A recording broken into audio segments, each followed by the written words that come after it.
क्या किया गया है, हमें सबसे पहले बताना है कि sir dairy farmer suffers from economic loss due to high calf mortality. यानी कि डॉक्टर साहब, जैसा कि आप जानते हैं हर फार्मर जो है डेयरी फार्म रखता है प्रॉफिटेबल के लिए, लेकिन उनकी फार्म की प्रॉफिटेबिलिटी नहीं आती है। उसका एक ही वजह है कि बच्चों का मृत्यु दर, बच्चे जो है समय से पहले मर जाते हैं, इसलिए फार्म में नुकसान होता है। इसलिए डॉक्टर साहब, अगर फार्म में हमें प्रॉफिट चाहिए तो उसके लिए दो चीज बहुत इंपॉर्टेंट है। सबसे पहला हमें ख्याल रखने की जरूरत है कि हम फार्म को प्रोफेशनली मैनेज करें, और दूसरा उस फार्म में हमें जो है उन बच्चों को अच्छा बैलेंस जो है वो राशन दें। तो सिंपल तरीके से मैं समझता हूँ कि एक बार जब आप बोलने जाएंगे, एक दिन डिटेल करेंगे तो आपको विजुअल पूरी याद हो जाएगी। आपको पहले क्या बोलना है कि डॉक्टर साहब आप डेयरी फार्म रखते हैं प्रॉफिटेबल के लिए, और ये देखा गया है कि कोई भी डेयरी फार्म जो है वो सफर करता है नुकसान में, क्योंकि बच्चे जो है समय से पहले मर जाते हैं।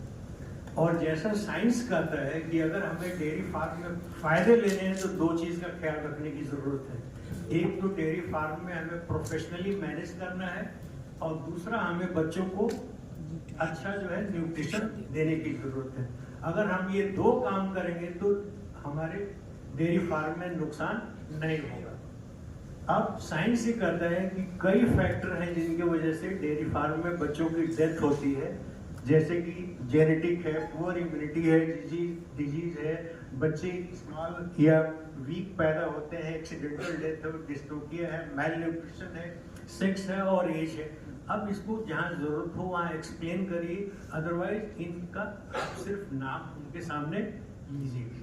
फिर जो है लास्ट जो इसमें वर्ड स्टेटमेंट है उसके ऊपर आप जो है थोड़ा सा इम्फेसिस दीजिए, ध्यान दीजिए कि सर इन सारी चीजों को देखने के बाद ये कंक्लूड होता है कि पुअर इम्यूनिटी और डिजीज ऐसे दो कॉमन फैक्टर हैं, ये सबसे ज्यादा रिस्पॉन्सिबल है बच्चों की डेथ की वजह से।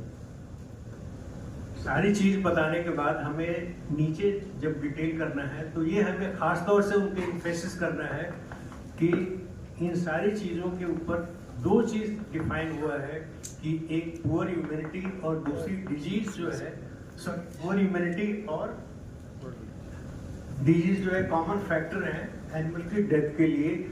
अगर हम इनका ख्याल रखेंगे तो हम बच्चों को मृत्यु से बचा सकते हैं, और इसके लिए सबसे जरूरी है कि इन फैक्टर्स को, इम्यूनिटी को हम कैसे इंप्रूव करें। उसके लिए हमारी कंपनी ने प्रोडक्ट डेवलप किया है, उस प्रोडक्ट का नाम है मस्ट काफ। जो है वो एक इम्यूनिटी को बूस्ट करता है और ग्रोथ को प्रमोट करता है। इसलिए मेरी आपसे रिक्वेस्ट है कि आप जो है इम्यूनिटी को बूस्ट करने के लिए और ग्रोथ को प्रमोट करने के लिए मस्ट काफ प्रोडक्ट का यूज करें। मस्ट काफ में ये इंग्रेडिएंट ऐड किए गए हैं, उनका नाम लीजिए, देने का तरीका बताइए, और सर मस्ट काफ देने से ये निम्न फायदे होते हैं। इसलिए मेरी आपसे गुजारिश है, मेरी रिक्वेस्ट है कि जब भी आपके यहाँ बच्चे का जन्म हो तो बच्चे का पूरा ख्याल रखें, और उसके स्वास्थ्य के लिए, उसके मृत्यु दर को रोकने के लिए आप हमारा मस्ट काफ का प्रयोग करें। मस्ट काफ हमारे बगल वाली दुकान पर उपलब्ध है, इसका प्राइस ये है। और मैं आपसे रिक्वेस्ट यही करूंगा कि जब भी आप किसी बच्चे का पार्चुरेशन गाय का हो, भैंस का हो, तो आप उनको जो है मस्ट काफ जो है निश्चित रूप से रिकमेंड करिए, जिससे कि बच्चे का मृत्यु ना होने पाए और उनके फार्म में नुकसान को आप बचा सकते हैं। तो थैंक यू वेरी मच। और मैं समझता हूँ कि क्लियर हो गया होगा। अगर किसी का कोई क्वेश्चन है तो आप feel free to ask me, I am here to respond all the questions. किसी भाई को पूछना है? किसी का कोई क्वेश्चन? और यस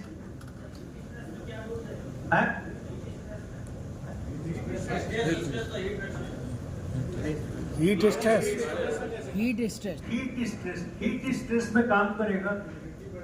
कोई एक्सप्लेन कर सकता है इनके क्वेश्चन का जवाब? इनका क्वेश्चन ये है कि हीट स्ट्रेस में हमारा प्रोडक्ट कैसे जो है बच्चे को बचाने में हेल्प करेगा। कोई जवाब दे सकता है? जब सब इम्यूनिटी बढ़ेगी, बता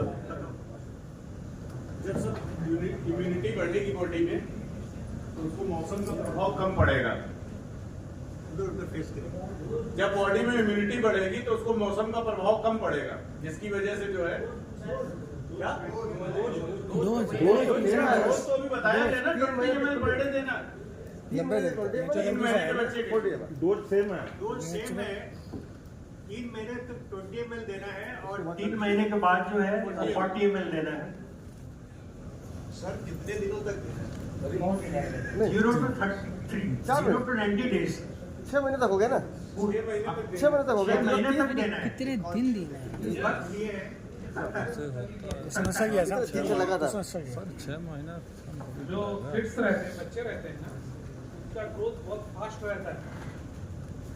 तो ये प्रोडक्ट आपको बेचना भी है इम्यूनिटी बूस्टिंग के लिए। क्या रहता है, कोई भी मेडिसिन रहती है उसका कोई थेरेपेटिक डोज कंफर्म नहीं है। मल्टीविटामिन लेते हैं ना हम लोग, कैसे लेते हैं? डेली टैबलेट 3 महीने तक लेना। वैसे ही बच्चे का जो ग्रोथ रहता है वो 6 महीने तक बहुत ज्यादा रहता है, यानी कि आपको 6 महीने तक इस प्रोडक्ट को खिलाने का रहता है। लेकिन प्रैक्टिकली ऐसा होता नहीं है। तो लोग क्या करते हैं कि जैसे पैदा हुआ तो उसको चालू कर दिया, उसको 1 महीना पिला दिया, फिर 1 महीना डिसकंटिन्यू